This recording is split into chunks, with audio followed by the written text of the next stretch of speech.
Stanton and welcome to Snacks and Suitcases, the podcast packed with tips, tricks and real-life stories to make travelling with kids of all ages a whole lot easier and way more fun.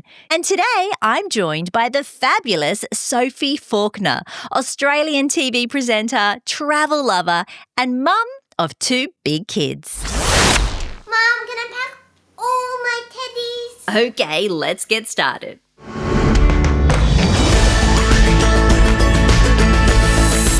Today's guest is one of the most beautiful faces on Australian TV.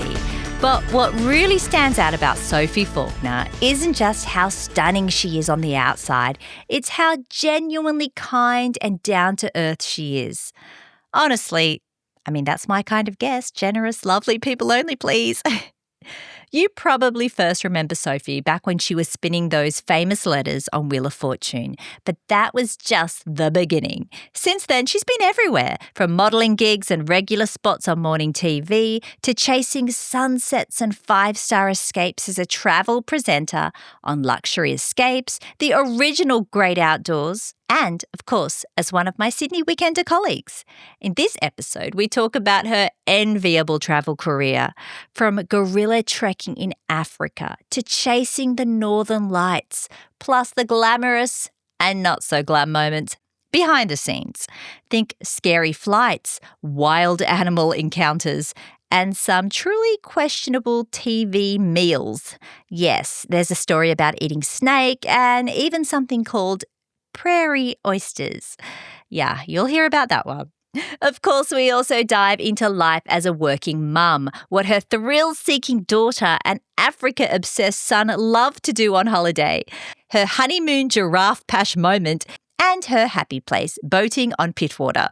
Sophie is warm, funny, adventurous, and just an all-round delight. I can't wait for you to hear her stories.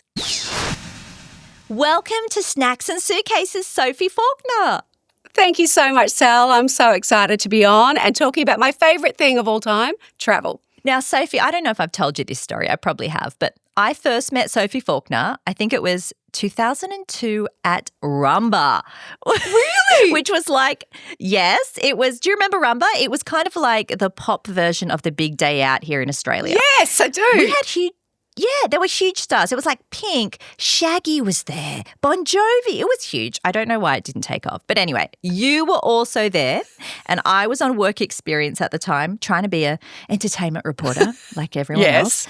And you were like glowing in this room, this gorgeous, beautiful woman. And I went up, I was like, oh my gosh, Sophie Falkiner. And you were so kind to me. I was asking you for advice on how to get into television. And you were very, very kind. So thank you so much for that meeting all those years ago. You're so sweet. And gosh, you're so good at what you do. You didn't need any advice whatsoever. No, you were really, really kind. I had a photo with you too. It's somewhere at my parents' house. Oh, I want to see it. You'll have to show me. I'll have to dig it out. I probably hid it because I look so frumpy next to you. But you are far from the entitled TV diva. Oh, well, thank you. You know what? We're all just doing a job, right? And we're part of a team. And I think that one of the reasons why I have had such longevity in this career, and I've been doing it since I was 15 and I'm 51 right now. Wow. Is that I just think that, it doesn't hurt to be kind.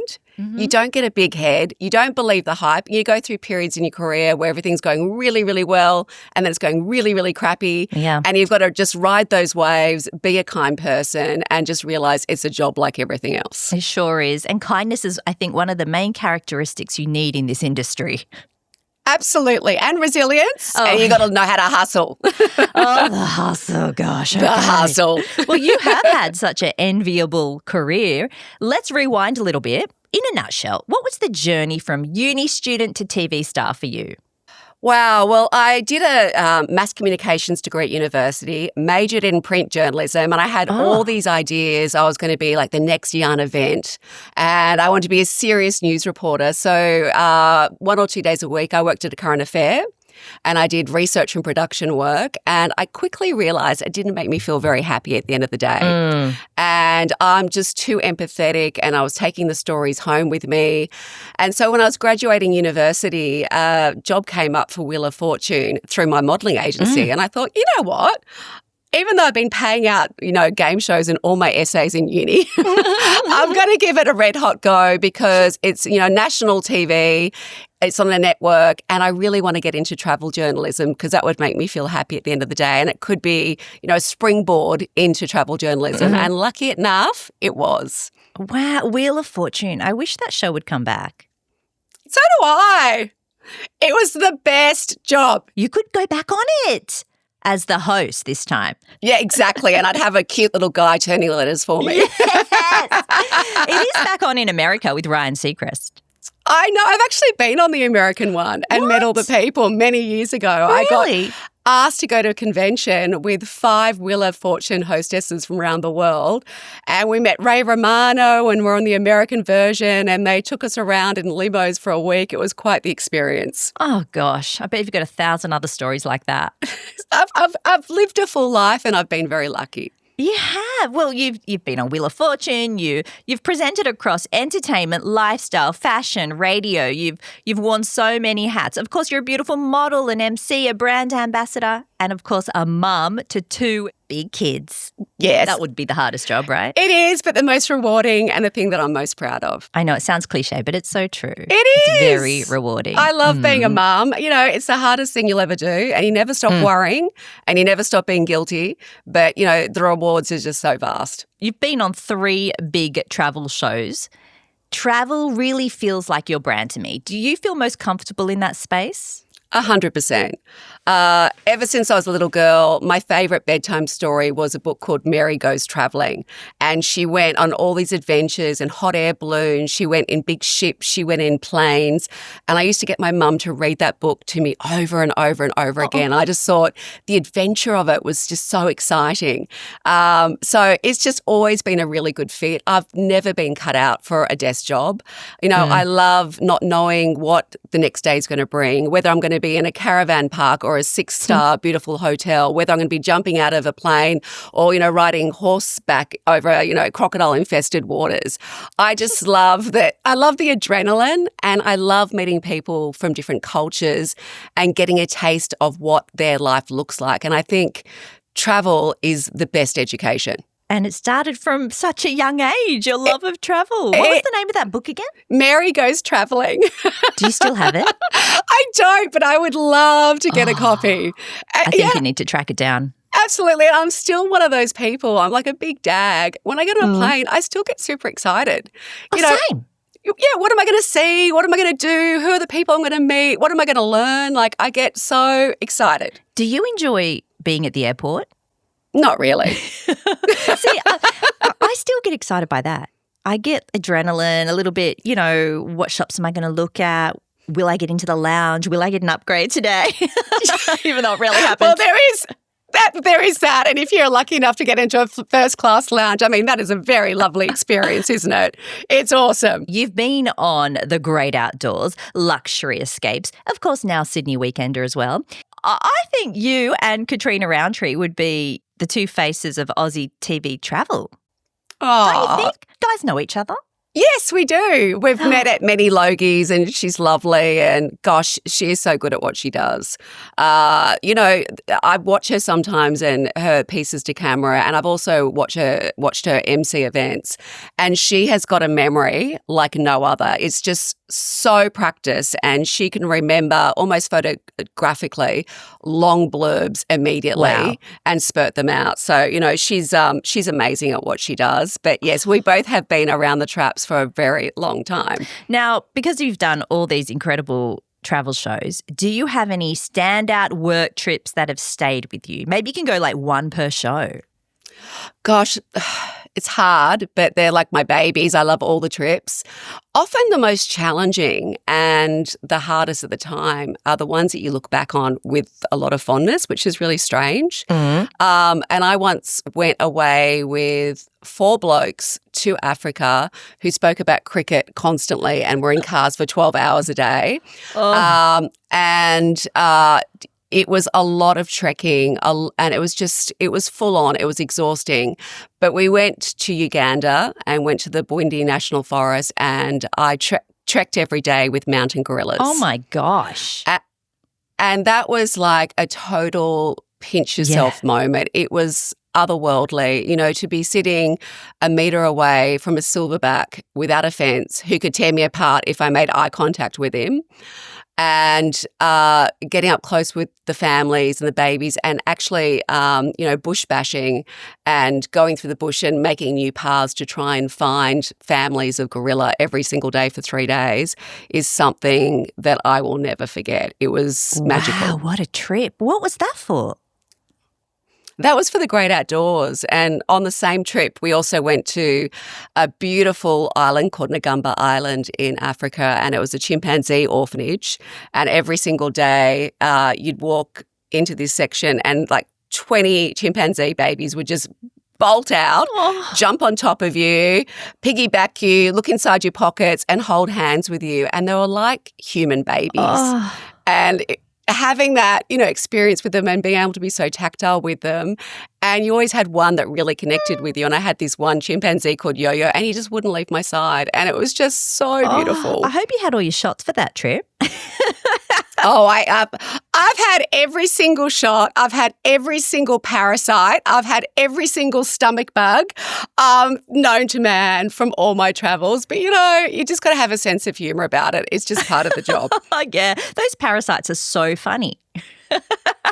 It's a gift that keeps on giving. They just, really hang around. It's funny. As a presenter, you do have lots of encounters with animals, don't you? I've had so many close encounters as well. Oh. Absolutely. Has anything gone Very awry? funny. I remember I was doing a story at a caravan park where there were lots of kangaroos, but they weren't in shot. And so the camera guy had a bright idea. Why don't you put some food inside your pocket and then just try and give them a little bit of food? And stupidly, I did it. And then when I started doing my piece of camera in ignoring the kangaroo, it started boxing me.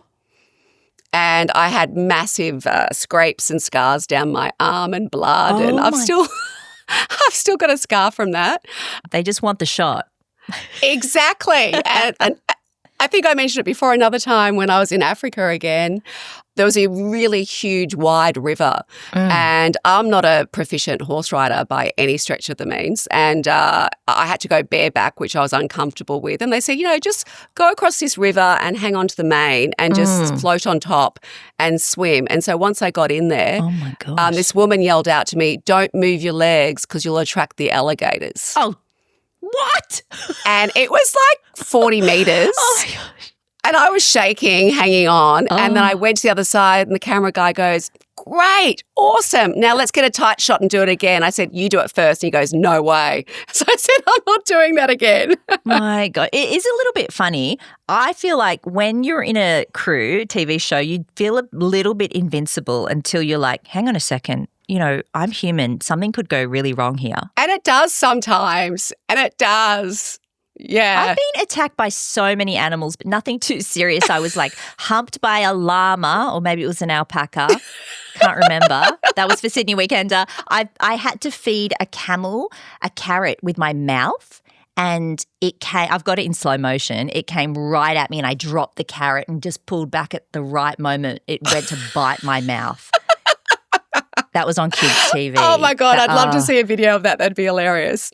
Do you have a highlight from Luxury Escapes? Because that show just shows the best places. Oh, look, so many beautiful memories. And, the difference between Great Outdoors and Luxury Escapes, with Great Outdoors, we did everything from, the caravan parks to the 6-star, and you never knew what the day would bring or where you'd be going. Whereas Luxury Escapes, with a name like that, it was always high luxury. Look, just so many stunning resorts, so many beautiful places, so many degustations where I had to eat so much on camera. Beautiful experiences, very curated, like top shelf kind of experiences. A lot of lovely time in places like Italy.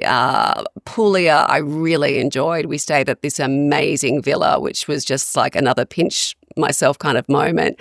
The food, just the food. I'm a real foodie. So going to places where the chefs are cooking for you and you're getting the best produce, it's beautifully done, and matching wines and champagnes. And, you know, sometimes we're doing Dom Perignon tastings at 9 a.m. in the morning, and then I've got to work for the rest of the day. So, you know, you've got to have your wits about you. It makes you sleepy, doesn't it? It does make you sleepy, but you've got to taste it so you can talk about it. Exactly. You're a method presenter. That's it. Often it's very funny on shoots, especially in the afternoon when we're all getting a bit tired. We're like, oh, let's do a shot here in a room or in a restaurant. I'm like, I really feel like I need a prop. I really feel like a champagne or red wine would really work here. And so I was always known as the prop girl, but then I would drink the prop. You can't let it go to waste. I feel really bad when they pour you a glass of wine for the shot and then you don't drink it. It's like, well, wastage. Exactly. It's all for the shot. I just wanted the shot to look good. That happens a lot on Sydney Weekender, doesn't it? It does. What are some of your highlights from Sydney Weekender? Just remind me, you were on the show way back, like you started a long time ago. 30 years ago, almost. 30 years. Had a break in your back. Literally, I'd never done travel presenting before, and I was so green. And I mentioned to Will at Fortune I would really love to do travel presenting, and so they offered me a spot at Sydney Weekender, which was amazing. But I didn't know what I was doing.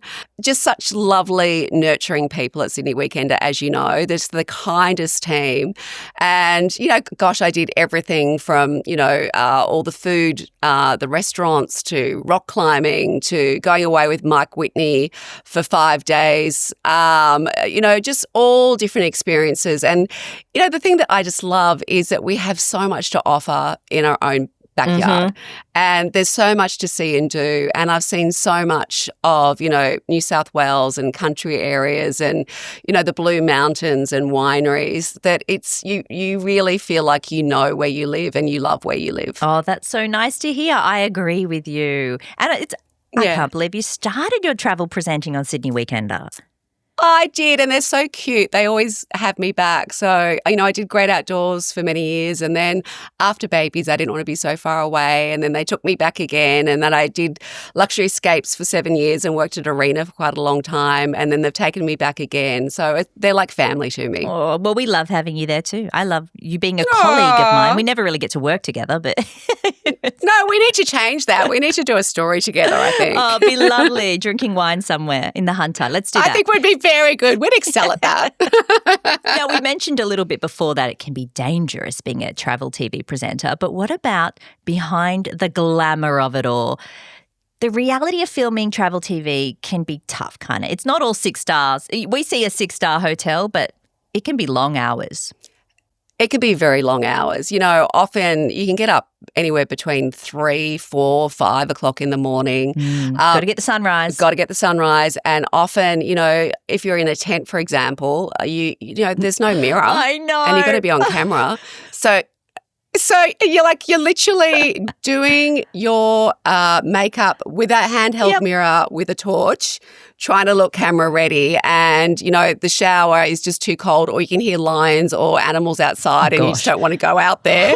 And so you just have to roll with it. And often, I was away up to 21 days, and whoa, that's a long time. Yeah, and with Great Outdoors and Luxury Escape sometimes as well. And you're doing 2 or 3 different countries. You're doing multiple time differences, and you have to hit the ground running. And so, sometimes I've got 4 wardrobe changes in one day. I'm doing snorkeling, and then I've got to do a massage story, and then I've got to do a dinner story. So I've got to wash and blow dry my hair 3 times. Yeah. And often finishing, you get up at 4 or 5 and you're finishing at 10 or 11 o'clock at night. Mm-hmm. And you're so kind of wound up because it's been such a big day and you've done so many things. You just want to sit and chill with the team, and you have dinner, and then you have a wine, and then you go to bed at midnight, and then you're up again at 4. So you don't get a lot of sleep. You do not. And we don't have hair and makeup with us, everyone. No, People think someone travels with us. No, never. Not never. Anymore. Not these days. No wardrobe assistants, no one to steam your clothes or iron your clothes for you. You got to pack all that yourself. In your Think suit. about Think about every single story and how many components and how many things you need to bring. Yep. Very long days, and you're out of a routine, and you're often overeating constantly because there's not a lot of options, or you have to eat what you get at a restaurant because you have to talk about it. So you often come home exhausted. 3 to 4 kilos heavier. You've loved it, and I don't want to whine because it's the best job in the world, but as you get older, it does get harder on your body. Yes, it definitely does.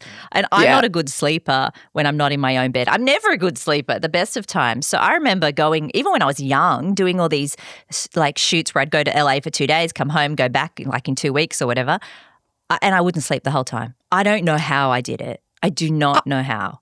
I totally validate that. I used to do shoots and they'd tell me the day before, Sophie, you're going to Singapore tomorrow? And I go, okay. And then, we just need you to do a couple of pieces in the lounge and then turn around and come back home again.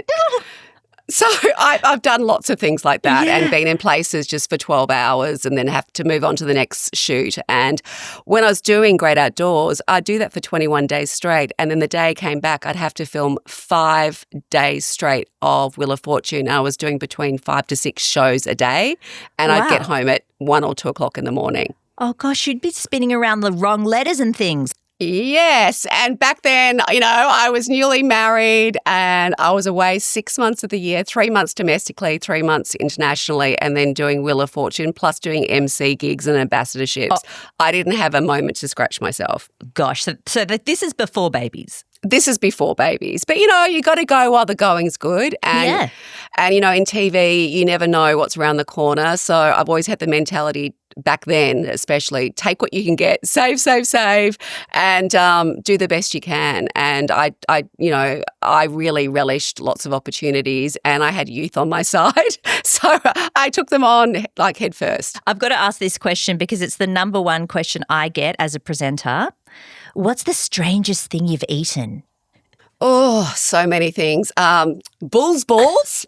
Oh, they call them prairie oysters, and I tell you, it doesn't taste like chicken. what? Prairie oysters? Bulls? Yes, bull's testicles. And how was it? It's kind of got like a sack, and it's kind of like pate inside. What? I thought you were going to say tough. No, it was kind of like pate consistency. I'm going to gag. Inside. It was like I did gag on camera, and they played that over and over at Great Outdoors because they thought it was hilarious. And what else have I done? I've done fruit bat. I've done scorpion. Like the bats in the sky? Yes. Like a flying rodent? Yes. Oh, my. Deep fried scorpion and cockroaches, snake. Oh, you've done the snake. I've done the snake. So I just like, Oh, good. I'm glad you try everything. I do. I think I should be on Survivor. I think I do well. Watch this space, huh? I'm a celebrity. Yeah, maybe. I don't know. I think I'm too old for that now. It's scary, that show. I don't think I'd survive. You know what I've eaten? Have you heard of What have you eaten? Have you heard of milt? No, what's that? It's fish sperm. Oh, nice. And please tell me what the consistency was. Not pate, but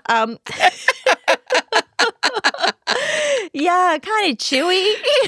Oh my goodness! I did it. It's a delicacy, so I had to do it, right? And I thought milt was something I had years ago, and it was so delicious, and I remembered it being one of the most amazing things I've ever tried. But no, it's not. It's gluggy, a bit chewy, hard to swallow. That's what she said. Now, I've got to ask you about your personal travels because I remember earlier this year you were posting some of the most spectacular pictures of Africa. Oh, well, I got married October last year to my beautiful husband, and I said to him, where do you want to go for the honeymoon? And he goes, well, what's the place that you remember the most and stands out to you? And I said, Africa. And he had never been. So we went to Kenya, and we went to Giraffe Manor, which I've always wanted to go to, which was sensational. Wow, that is the stuff of dreams, that It place. really is. And to get that up and close with giraffes inside a house, like them putting their heads in the window and you can feed them was just, it was amazing. It was a lot of fun and it was beautiful. So is it like in your hotel room? The giraffes come up and just poke their head in the window if you want them to? Yes, some of the hotel rooms, not all of them, the ones that have balconies. Wow. But otherwise, you just go down to the downstairs area where you eat your meals and they poke their heads in through there and you all take turns and have photographs. And I had a similar experience on a swing and I was with a giraffe and they said, put a carrot in your mouth, Sophie. Okay. I did. I got a full tongue pash, like a deep tongue pash. And my husband looked at me and I had red lipstick on and then red lips all over my face. And my husband goes, I'm sorry, darling, I love you, but I really can't kiss you for a while. You need to go brush your teeth. Yeah. Oh, my gosh. A deep cleanse maybe of the face. Yes, but it was amazing. And then we went on to Tanzania. I'm just picturing like this giraffe wandering off with red lips. It was a girl, so I kissed a girl and she liked it. It was very funny. And then we went off to Tanzania, as they call it over there. And we went to 3 amazing camps that every day was just a new experience. We saw lots of kills. We saw cheetahs. We saw leopards. We saw the big 5. We saw a lioness with her cubs, like getting into a zebra. We saw 2 lions mating. We saw elephants having a mud bath and we're the only ones there. And there was about 40 elephants and we were so close. Wow. It was just amazing and just the adventure of it, and it was so romantic. All the lodges were so beautiful and they had, the big old colonial beds and the deep bathtubs and the mosquito nets and amazing food. And we went to a place in Tanzania called Singita and they knew it was on our honeymoon, so they upgraded us to this honeymoon suite, and it's one of the most majestic places I've ever stayed. It was epic. It was epic. Oh, my gosh. What was the name of that one? Singita in Tanzania, yeah. And we stayed in the honeymoon lodge and it had this huge lap pool that overlooked the whole savannah and private pool. And we could see all sorts of animals. We had monkeys swimming on the edge of our pool with us. It was just very, very, very cool. And my husband now is an Africa convert. Could kids do a holiday like that? They can, definitely. I think you want to take your kids to Africa when they are of an age that they will remember it. So I wouldn't do it any younger than like 7 or 8. And my son went around that time and he still talks about Africa to this day. He just loved sitting in the 4-wheel drive and with all the trackers and talking about all the different animals and spotting them. He loved it. It's his favourite holiday of all time. Yes. So I told him for his HSC when he's finished, I will take him back to Africa. Oh, you're the best mum. Yeah, so we can have a beautiful experience together. Oh, wow. So when kids are that little, can they get the same vaccinations that adults need? They can. You've got to definitely check everything off with your doctor and make sure that everything's safe. But yes, you need a lot of vaccinations before you go to Africa, unfortunately. They shoot a lot of things in South Africa, I've noticed. Yeah, around the Kruger. I've done a lot of stuff in South Africa, and it's easier to get to because when you go to other parts of Africa, there's a lot of internal little flights, which I don't like those little planes at all. They're scary. I've had a few incidents. So it's much better, obviously, just going into Johannesburg, and then it's easy to get into the Kruger. So it's and you can see the big 5 usually because everyone radios ahead and they say what's coming up and everyone knows where to go. This is a Travelling with Kids podcast, so let's get more into your family life. You're a Sydney mum of 2. So how old are the kids now?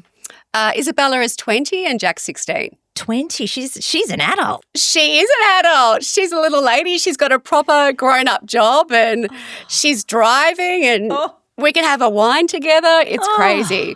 When they were little, how did you balance parenting with all this heavy travel schedule? Look, it was difficult. I'm not going to lie. And I totally believe that women can do it all, but not at the same time.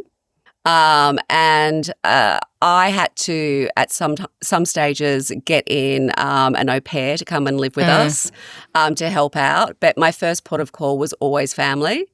And my younger sister, she's 10 years my junior, she had been a professional nanny. So often she very kindly would move into the house and look after both kids for me. And she was amazing and the kids were so safe and that really helped. Yeah, so that was later in life when I was a single mum for a long time. But earlier it was usually a combination of my ex and au pairs helping as well. Really, there's no other way you can really do it. I used to think, oh, when I have a child, they'll come with me. Or, even if there's a nanny, they can bring them along. I won't care. It'll be so easy. No. No. No. And you know what it's like? You're up at 3 or 4 o'clock in the morning trying to get a tired kid up, and then it's planes, trains, automobiles, motorbikes, hot air balloons, and you're doing about 7 or 8 different elements in a day. Yeah. There's no time to rest. You're in a car with like 4 or 5 other people if they're tired or scrappy, and you're stopping and starting, and every single night usually it's a different hotel room. Yeah. So it's no place for a child to be. No, not at all. Yeah. Did you ever bring your child along for any trip, like if there was a shoot or something in Sydney or nearby? I've only ever had my kids on Sydney Weekender, and they've been on about 4 times. Oh, really? I don't think I've seen them. Yeah, so I think I did a story with Lizzie Lovett, and we did Centennial Park, and we went riding around Centennial Park together. Oh, cool. I've done one up at the Newport with the kids, and we went to the restaurant, and they had all these, animals out, and I've done a few others. And you know what? They just don't even think it's a big deal. They never watch anything I do, and they're so not like impressed by mum at all. No. I asked my daughter, 9 years old, I said, am I a cool mum? I think I'm a cool mum. And she said, if you have to ask, I think you know the answer. Oh, my goodness. She's hilarious. I love her. She's funny. I'm like, what? So hang on, I'm not? No, you're not cool, Mum. Do any kids think their parents are cool? I don't think so.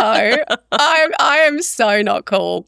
Do you remember your kids' first holidays and how it all went? Yes, I do. And, a lot of people ask me, if you've got young kids, where do you go and what do you recommend? And I truly in my heart believe Fiji is very good for young kids. Everyone says it. Every Australian says that. Yeah, it's an easy flight. The airport is one of the easiest airports in the world to get through, and you're met with bullas and lays and lovely people.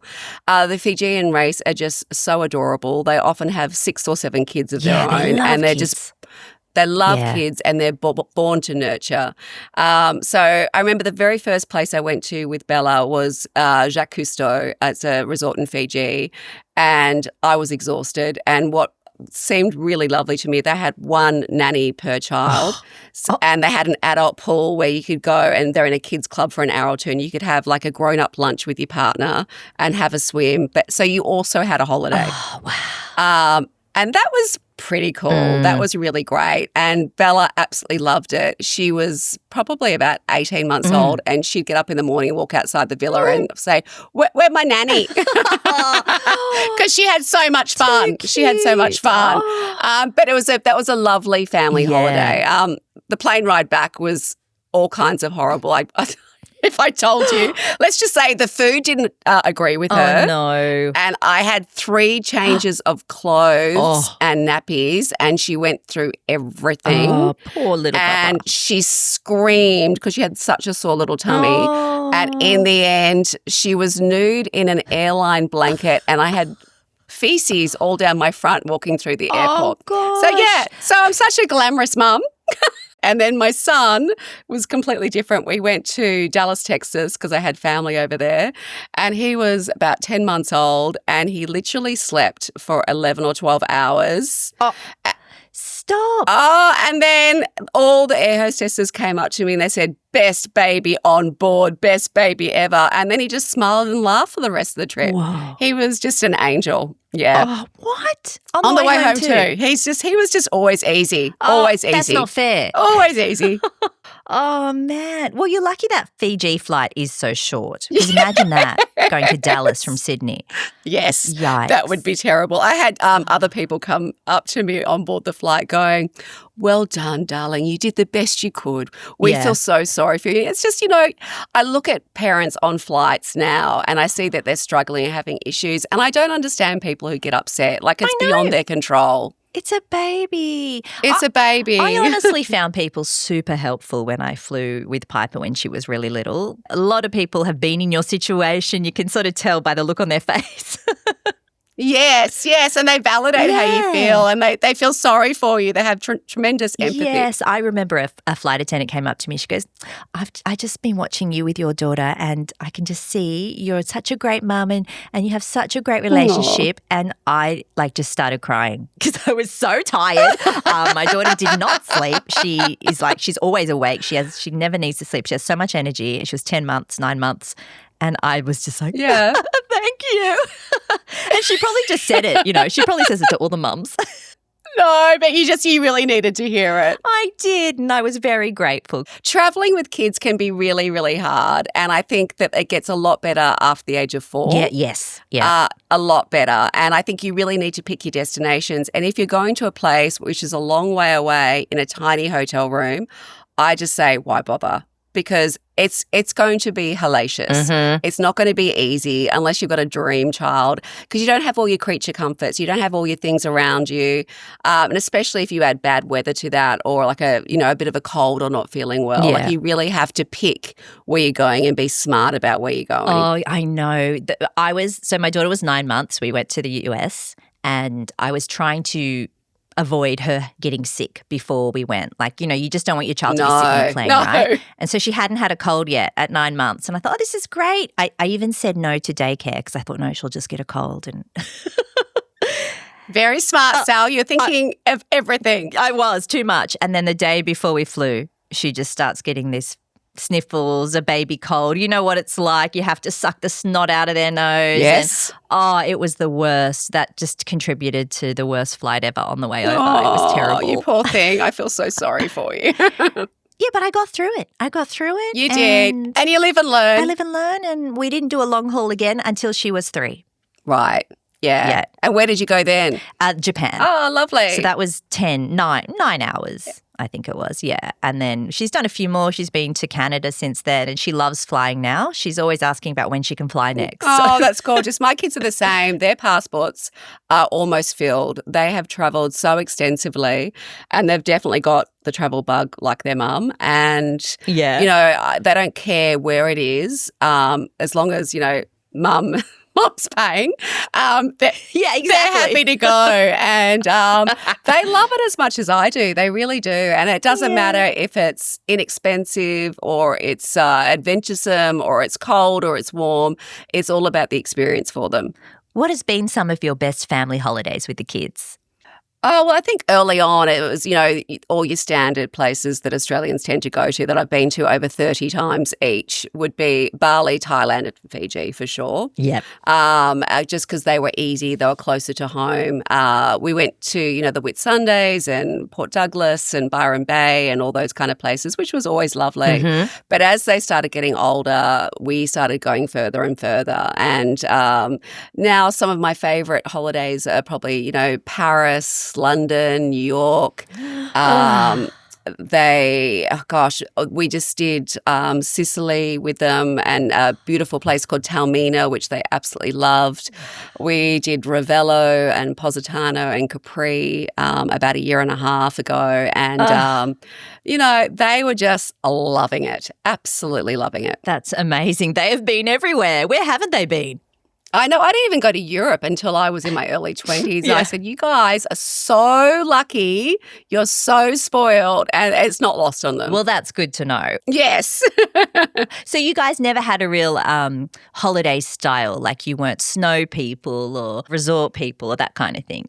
Open to everything? I'm open to everything and I always like to mix it up. I do have one rule when I travel with family is that one day we organise something and the next day we have off. Oh, yeah. So one day you can fly by the seat of your pants, you can get outside, walk and just be organic and, do I want to go to this marketplace or do I want to eat here or do I want to go to the art gallery? And the next day you've got something planned. And the other thing I do when I'm traveling with kids, especially teenagers, to get them very involved is before we go, I tell them to research the place we're going to. Yes. And they both have to pick one day where they get to do whatever they want within reason, as long as it's not too expensive.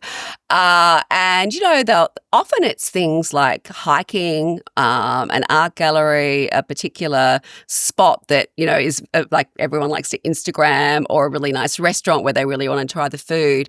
But it gets them very involved, and then they play off between the two of them whose day was better.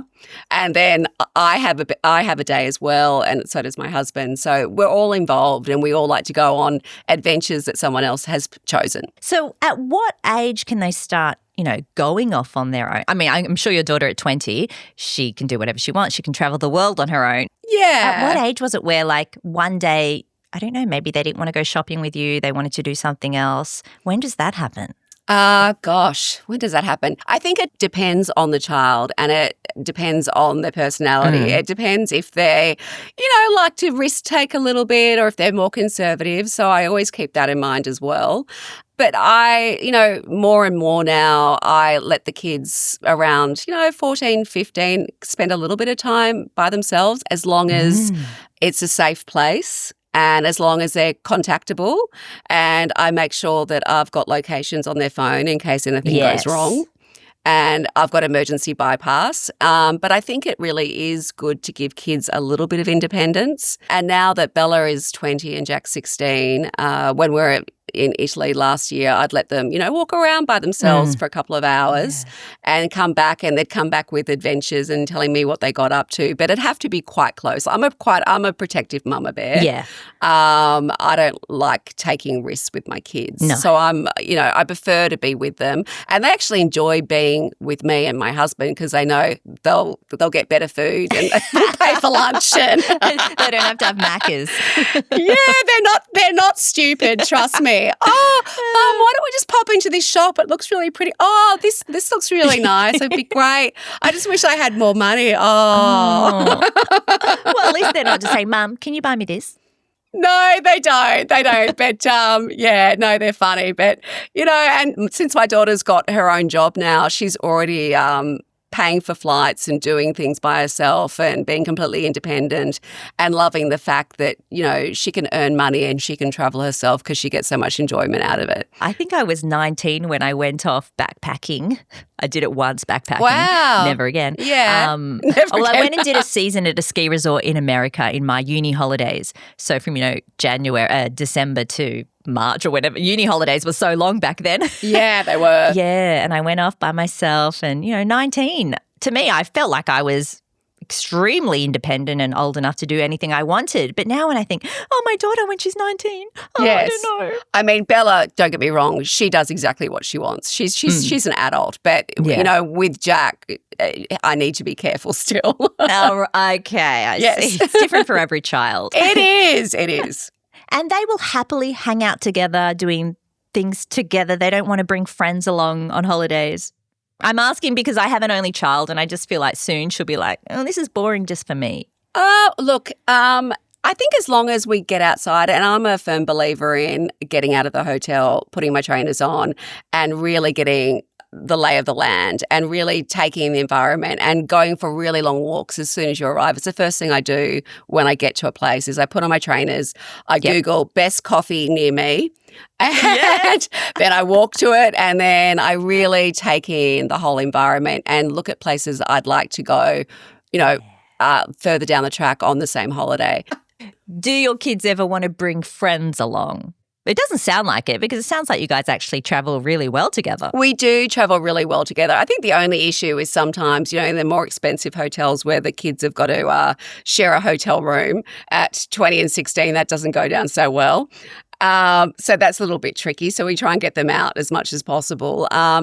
And I think that, if you're going to stay anywhere extended with teenagers, it's best to get an Airbnb because there's more space and they can have their own bedrooms and it's more cost effective. Good idea. Much more cost effective. So I try and do Airbnbs wherever possible for the kids just because they have more space, and teenagers need their own space. But they do love travelling with friends. We have brought friends away.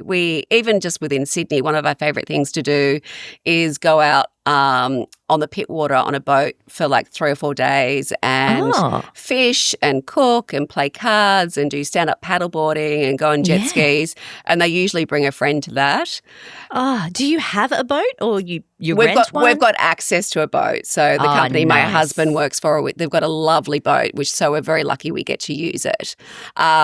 Which is awesome. So it's always good to have friends or business associates who have boats because boats are expensive.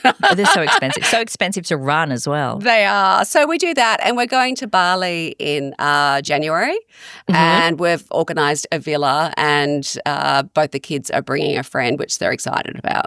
What type of holidays do teens roll their eyes at? Look, I think I can say this because I don't know who's going to be listening to this, but look, not many things they roll their eyes at, but sometimes if it's a whole extended family on a trip and they've got to share with heaps of cousins, they're like, oh, that's the only thing because they really love their space.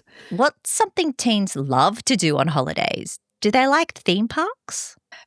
They do. They both love adrenaline. I mean, Bella jumped out of a plane and skydived when she was 12. That gives you an idea of what she's like. Are you serious? Oh, yeah. I didn't know you were allowed to do that at 12. Yes, she did it at 12. She loves anything adrenaline-based. Jack and Bella recently went to New Zealand with their grandparents on the other side and they jumped off the highest bungee. Oh, and what? Both of them. And I watched them. They've got videos and literally zero fear. Is this in Queenstown? Yes, zero fear. Zero. You know that big bridge, that huge bridge? Yep. They both did Wow. that and they're up for anything. They absolutely love anything with adrenaline. Insane. I skydived at 18 and I got it for my 18th birthday and I thought that was pretty cool. I tell everyone. But now I've been upped by a 12-year-old. I had to do it for the first time on camera for a little show for Channel 10 I did with Michelle Bridges and Hoppo and a few other people. Yeah. And I'd never done it before. And literally I was so terrified of the plane. I was so happy to jump out of it. Yeah, the little planes. I was super lucky. I actually went up, they call it a air van or an air caravan, something like that. And the back opens. It's like an army plane. And then they go run, run, and you sort of run and jump out the back. Obviously tandem. Wow. But yeah, so I didn't go up in a small plane. I went in a big plane where we're all sitting in the back against the wall like you see in army movies, you know, that kind of thing. And then they're like, just go, go, go, go. That sounds like fun. I mean, I love adrenaline as well. I had a big smile on my face and I loved it. But I've always, which is so ironic, been scared of planes and I'm a travel presenter. So that's tough. Yeah, it is. Even today, if I was in Melbourne yesterday and there was huge turbulence and I'm white knuckling it. Yeah. And I'm doing silent prayers. Really? Still, because I've had a few issues as well, which doesn't help. So a few emergency landings. I've been on the news. Oh. I've jumped off the side of wings. Yes, all sorts of things. On little planes or big planes as well? Small and large. But you know the funny thing is it always happened on beautiful sunny days. The weather was perfect and all 3 times I had a sixth sense something was going to go wrong. Oh gosh. And I felt it. You got to trust it. And I said to my husband, if I feel that feeling again when we're going to Africa recently, I said, I'm sorry, I'm not getting on. I'm not getting on. Sophie, are you a really organised traveller? Yes and no. I'm very organised in terms of hotels, restaurants, activities, very organised, but very last minute in the packing. Right. You know, one of those last minute people to get to the airport. Oh, really? Oh, yeah, I am. I'm one of those get there 3-4 hours before the flight if I can. No, I kind of like the thrill of am I going to miss it almost? Sophie, that might come from your fear of flying. Maybe, yeah. Maybe it's like an avoidant tactic. I don't know. But yeah, so yes and no, yes and no. What about when you were travelling with the kids when they were little? Yes, well, you've got no choice. You have to be completely organised, especially if they're under the age of 4, because there's so many things you need to bring.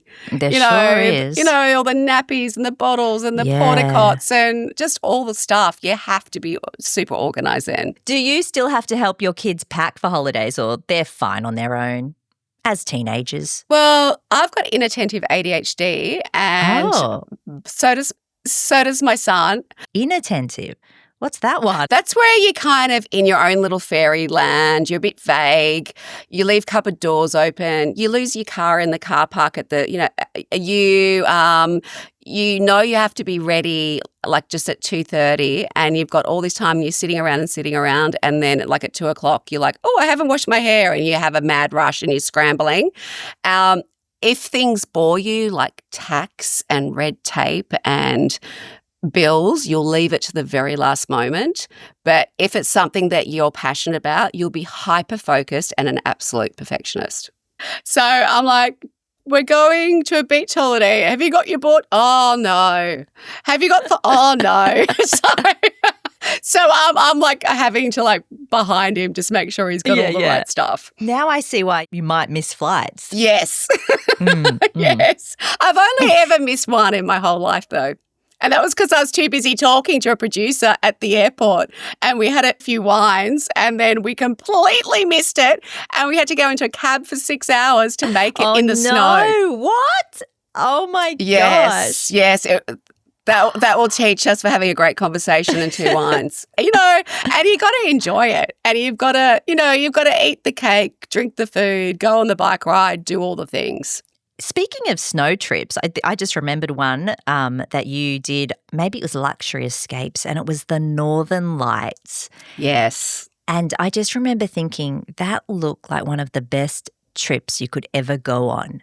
What was that like? It was incredible. We also did Lake Louise, which is I've been lucky enough to go to a few times.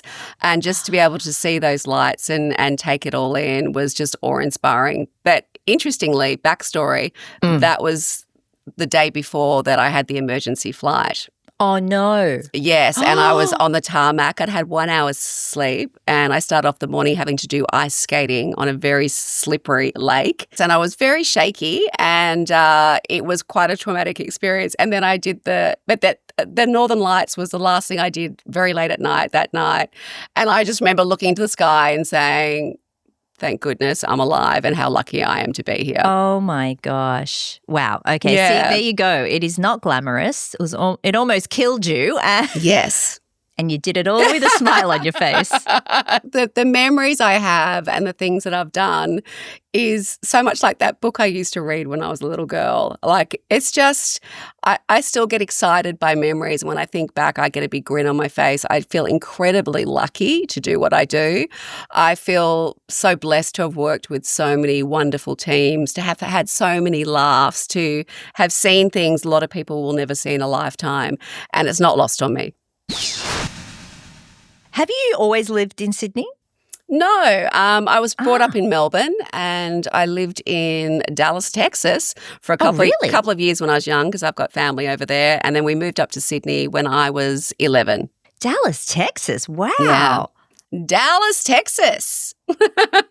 That must have been an experience. Yeah. I mean, I was very young, but we used to go back every year to see my grandma and my mum's brother and all my aunties and uncles over there. I'm half Dutch, and they all moved to America and set up in Dallas, Texas. Can you do a good Texan accent? Hi, y'all. Hi, y'all. How y'all doing? Oh, my God. Bless your heart. Bless your heart. Oh, I love that accent. I know. As soon as you get to Dallas, and all the air hostesses have the most thick accent and the highest hair and so much makeup, and they're so lovely. Oh, really? Oh, yeah. It's hilarious. But they're gorgeous. I was going to ask about Sydney. You have lived here for a long time. I have. What's your ideal weekend in Sydney with your kids? Wow. So many things to choose from. I mean, I live on the northern beaches, which is, I call it God's country. I love it. And I love I love where I live. Like, I feel like I'm on a holiday every single day of the week. I feel really lucky to live here. And just being around here, I love. Going on the Pittwater on the boat with the kids and just having that quality time with, no phones, no TV, no gaming, and just hearing, the crickets at night, playing cards, cooking meals outside on the outside deck on the barbecue, and doing water sports and, doing old-fashioned things like board games and playing cards and just laughing with my kids. That just fills my cup right up. What are your top 3 spots for families visiting Australia for the first time ever? Oh, look, I think you definitely have to do the Whitsundays. Maybe have Hamilton Island as your base and go off and do day trips and Whitehaven.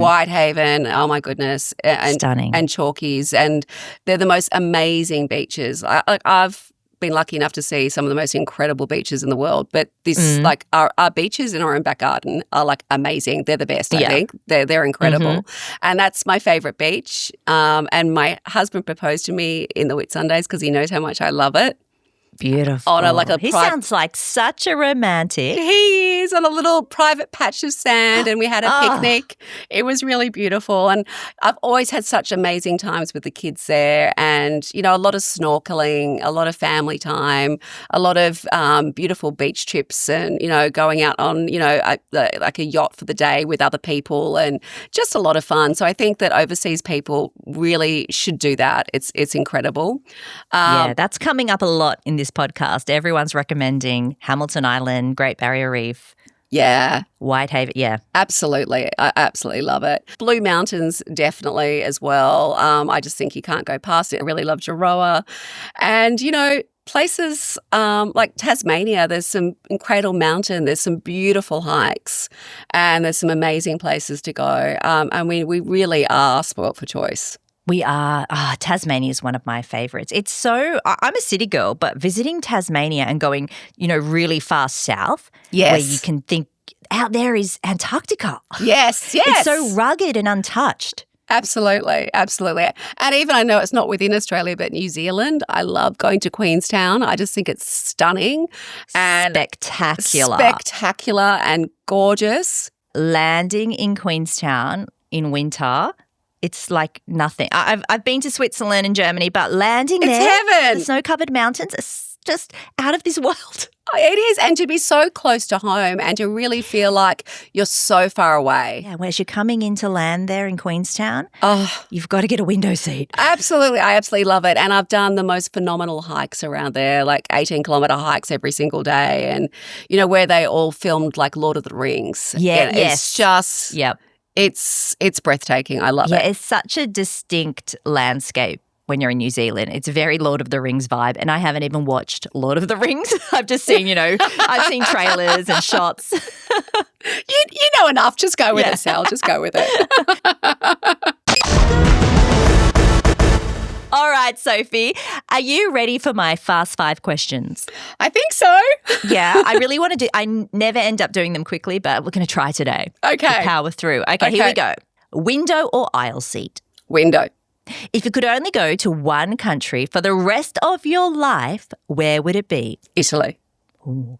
If budget wasn't a factor, what's your next ultimate holiday? First class travel around the world, all the places I haven't been to. I'd go to Portugal, I'd go to Croatia, I'd go to Amsterdam, and I'd go to Turkey. Why don't you just up it to a private Learjet? Yeah, I mean, why not? I've got to think bigger, right? What's one of the first things you do when you arrive at a destination? Like I said before, get my trainers on, get a coffee, get the lay of the land, and do a really long walk. And I think it's really important to get sunlight as much as you can when you first land, because it really helps with the jet lag, and a long walk where you get naturally tired. And I never, ever go to bed before 9 p.m. to get myself in sync. And what snacks does Sophie Falkiner pack in her suitcase? I have a good friend called Sarah De Lorenzo, and she does amazing protein bars that are gluten-free and dairy-free, which I need, and the 10-10 bars, and they're great snacks. And, you often get stuck and, at service stations and there's nothing to eat, and I should be gluten-free. But you're not. No, well, sometimes you can't be on camera, and I do get sick from it. So I just bring a whole heap of gluten-free protein bars just to fill me up if I don't have access to good food. Oh, yum. Protein bars, they are just all the rage right now. Maybe it's our age group. It is. It's for the perimenopausal women who need the keto diet. Yeah, protein. Thank you so much, Sophie. This has been fantastic. I love chatting with you. Oh, my pleasure. I'm so glad I could be on it. And well done with everything you're doing with the podcast. And I just love that you're doing something specifically for travel and kids. I think it's really important. And there's not a lot of information out there, and people really need to know more about it. So when they travel, they can feel like they're making the right choices for their family. I've got to ask, have you got a holiday planned? Where to next? I'm leaving on Tuesday to a place I've never been, believe it or not, in all my travels. I'm super excited. I'm going to London first, which I've been to a million times, which I'm happy about going to. And then I'm going to Santorini, Milos and Paros for 3 weeks. Oh my gosh. Well, I hope you have the best time. I hope you post a lot of photos. I will. and speaking of that, where can people follow along with your journeys? Sophie_Falkiner, and Faulkner spelled Falkiner. It's an unusual spelling. And that's on Instagram, isn't it? That's on Instagram, yeah. So you can see all my travels there. Have the best time, and I'll be following along. Thanks, Sal, and thanks so much for having me on, and happy travels.